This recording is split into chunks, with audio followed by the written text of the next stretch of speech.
అందరికీ జై Hind. 18th 19th August రోజు మన ఇండియాకి చైనాకి చెందిన ఫారిన్ మినిస్టర్ వాంగ్ యీ గారు రావడం జరిగింది. ఈ foreign minister visit of China చాలా ఇంపార్టెంట్. ఎందుకంటే మన ఇండియాకి చైనాకి మధ్య trade relation, India Pakistan relation, అదేవిధంగా ఇప్పుడు ముఖ్యంగా తైవాన్తో మన రిలేషన్షిప్ గురించి కూడా తను డిస్కస్ చేయడం జరిగింది.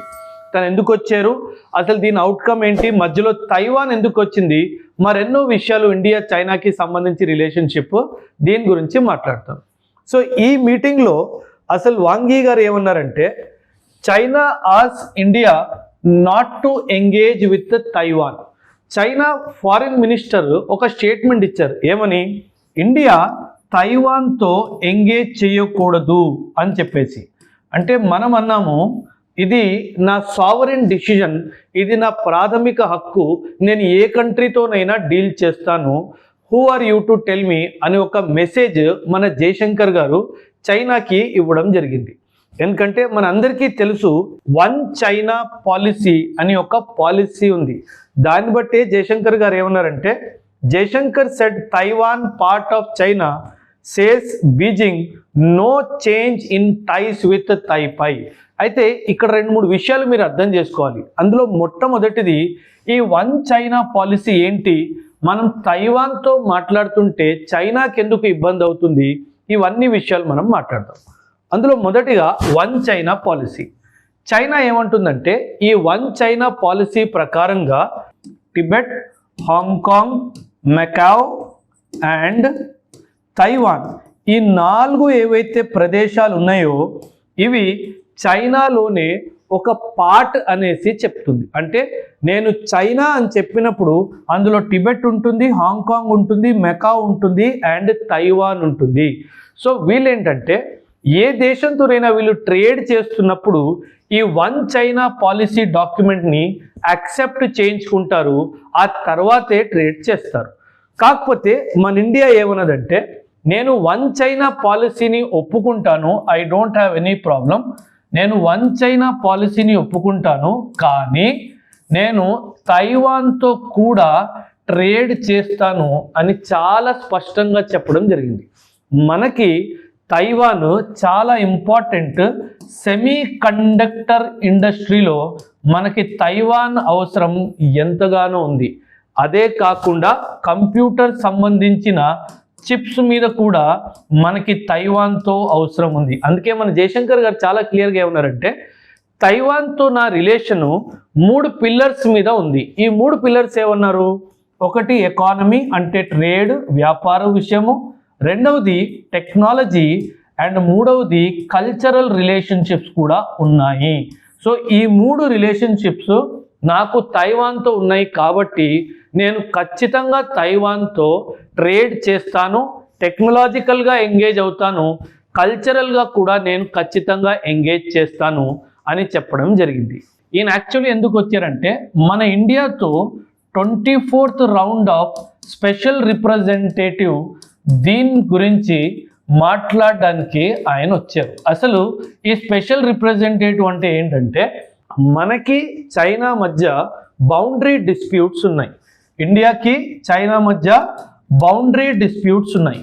ఈ బౌండరీ డిస్ప్యూట్స్ని తొలగించడానికి ఒక కామన్ సొల్యూషన్ వెతకడానికి ఇండియా చైనా స్టార్ట్ చేసిందే ఈ స్పెషల్ రిప్రజెంటేటివ్స్. చైనా తరపు నుంచి వాంగ్ యీ గారు ఒక స్పెషల్ రిప్రజెంటేటివ్, మన ఇండియా తరపు నుంచి మన అజిత్ దోవల్ గారు స్పెషల్ రిప్రజెంటేటివ్. సో గత 23 సార్లు ఇలా వాళ్ళ ఫారిన్ మినిస్టర్తో మన ఇండియన్ నేషనల్ సెక్యూరిటీ అడ్వైజర్ కలవడం జరిగింది. ఇది 24వ సారికి జరిగిన ఈ మీటింగ్కి ఆయన రావడం జరిగింది. సో ఈ మీటింగ్ ముఖ్య ఉద్దేశము బేసికలీ ఇండియా మధ్యలో ఉన్న బార్డర్ టెన్షన్స్ని డీఎస్కలేట్ చేయడానికి రావడం జరిగింది. అండ్ ఇండియాకి చైనాకి మధ్య ట్రేడ్ గురించి కూడా ఏదో ఒక విధంగా మాట్లాడాలి అన్న ఉద్దేశంతో వాంగ్ యీ గారు వచ్చారు. మన దగ్గర అయిపోయిన తర్వాత వాంగ్ యీ గారు పాకిస్తాన్కి కూడా వెళ్తారు. ఈ పాకిస్తాన్కి వెళ్ళడం చాలా అవసరం వీళ్ళకి. ఎందుకంటే చైనాకి పాకిస్తాన్తో ఒక భయం ఉంది. చైనాకి ఉన్న ఫియర్ ఏంటంటే పాకిస్తాన్ ఏదో ఒక విధంగా అమెరికాకి దగ్గరవుతుంది, ఇది నాకు స్ట్రాటజిక్ హాని కలిగించే అవకాశం ఉంది అని భయం చైనాకి ఉంది. సో ఖచ్చితంగా వాంగ్ యీ గారు పాకిస్తాన్కి వెళ్ళి పాకిస్తాన్ని అమెరికా నుంచి దూరంగా ఉండమని చెప్పడానికి వెళ్తున్నారు. ఎందుకంటే ఈరోజు పాకిస్తాన్ దగ్గర 81% ఆఫ్ ది వెపన్స్ చైనా దగ్గర కొన్నవే. సో ఒకవేళ పాకిస్తాన్ అమెరికాకి దగ్గర అయిపోతే చైనా నుంచి వెపన్స్ కొనడం తగ్గిస్తే నా వ్యాపారం దెబ్బతింటుంది, అందుకే జరిగింది. అండ్ ఈయన పాకిస్తాన్కి వెళ్ళినప్పుడు వాళ్ళ ప్రైమ్ మినిస్టర్తో వాళ్ళ ఫెయిల్డ్ మార్షల్ ఉన్నాడు కదా, ఫీల్డ్ మార్షల్ ఆసిమ్ మునీర్ని కూడా కలవడం జరుగుతుంది.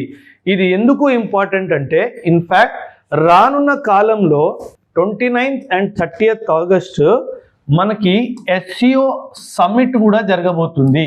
సో ఈ SCO సమ్మిట్లో పాకిస్తాన్కి చెందిన prime minister America 29th and 30th ఆగస్ట్కి వెళ్ళబోతున్నారు.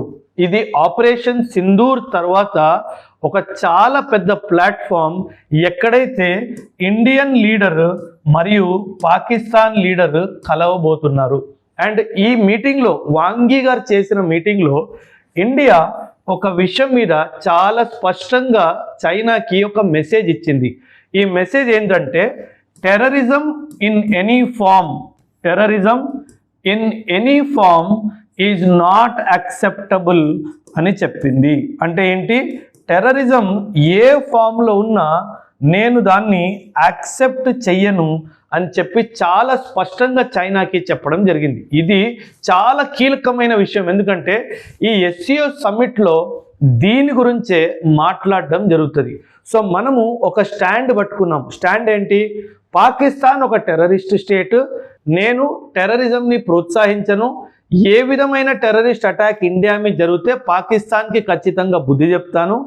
మూడవది, మన బౌండరీ డిస్ప్యూట్స్ని ఎంత తొందరగా అయితే అంత తొందరగా మనం తొలగించుకోవాలి అని చెప్పడం జరిగింది. అండ్ నాలుగవ విషయము, తైవాన్తో నేను ట్రేడ్ చేస్తాను, నువ్వు ఆపడానికి వీల్లేదు, నా position according to me for Taiwan is very clear అని చెప్పడం జరిగింది. ఇది చాలాసార్లు మనం చైనాకి చాలా స్పష్టంగా చెప్పాము. అయినా సరే చైనా ఏం చేస్తుందంటే, మనకి ఎవరైనా కంట్రీకి మనం దగ్గర వెళ్తున్నామంటే వాళ్ళతో మన ట్రేడ్ ఎక్కువ అయిపోతుందేమో, చైనాతో ట్రేడ్ తక్కువ అయిపోతుందేమో అన్న భయంతో వీళ్ళు మాట్లాడతారు. ఇదే విధంగా చూడండి, వీళ్ళు మనల్ని తైవాన్తో ట్రేడ్ చేయొద్దు అంటున్నారు. చైనా తైవాన్ ట్రేడ్ చాలా పెద్దది, ఇండియా కన్నా చాలా పెద్ద ట్రేడ్ తైవాన్ అండ్ చైనాకు ఉంది. మీరు చెప్తే నమ్మరు, $257 బిలియన్ ట్రేడ్ చేస్తారు వీళ్ళిద్దరు కలిసి. వీళ్ళిద్దరు చేయొచ్చు, మనల్ని మాత్రం చేయొద్దు అని చెప్పేసి దబాయించడానికి ప్రయత్నిస్తుంది చైనా. సో అందుకే మనం చైనాకి బుద్ధి వచ్చేలాగా చాలా స్పష్టంగా చెప్పాము, మేము ఎవ్వరికీ భయపడమని చెప్పేసి. సో మన భారత ప్రభుత్వం తీసుకున్న ఈ స్టాండ్ మీద, ఈ నిర్ణయం మీద మీ అభిప్రాయాలు కూడా ఖచ్చితంగా కమెంట్స్లో తెలియచేయండి. అదే కాదు, ఈ నెల 23వ తారీఖున నేను విశాఖపట్నం వస్తున్నాను. ఈ విశాఖపట్నం వచ్చినప్పుడు మీ అందరితో మాట్లాడి మిమ్మల్ని, మీ పిల్లల్ని ఎలా కాంపిటేటివ్ ఎగ్జామ్స్కి ఇంటర్మీడియట్ నుంచి గ్రాడ్యుయేషన్ నుంచి ఎలా తయారు చేస్తూ తీసుకొని రావాలో మరెన్నో విషయాలు, యూపీఎస్సి సివిల్ సర్వీసెస్ ఎగ్జామ్ మీద, డిఫెన్స్ సర్వీసెస్ ఎగ్జామ్ మీద, అదే స్టేట్ సర్వీసెస్ సంబంధించిన ఎగ్జామ్స్ మీద, అలాగే పబ్లిక్ సెక్టర్ అండర్టేకింగ్స్లో వచ్చే నోటిఫికేషన్స్కి మీరు ఎలా ప్రిపేర్ అవ్వాలి, మరెన్నో విషయాలు, యూత్ ఈ కాలంలో పర్సనాలిటీ డెవలప్మెంట్ ఎలా చేయాలి, ఈ అన్ని అంశాల మీద మీ అందరితో 1-to-1 నేను ఇంటరాక్ట్ అవుతాను. సో ఈ సెషన్ 23rd ఆగస్ట్ రోజు వైజాగ్లో పబ్లిక్ లైబ్రరీలో జరగబోతుంది. ఇచ్చిన లింక్ ద్వారా మిమ్మల్ని మీరు రిజిస్ట్రేషన్ చేసుకోండి. మీరు మీ పేరెంట్స్తో రావచ్చు, కాలేజీలో ఉన్న మీ ఫ్రెండ్స్ని కూడా తీసుకొని రావచ్చు. మీకు రిజిస్ట్రేషన్ ప్రాసెస్లో ఏమైనా ఇబ్బంది వస్తే ఇచ్చిన నంబర్స్ మీద కాల్ చేస్తే వాళ్ళు మీకు రిజిస్ట్రేషన్ ప్రాసెస్లో సహాయం చేస్తారు. థ్యాంక్ యూ అండ్ జై హింద్.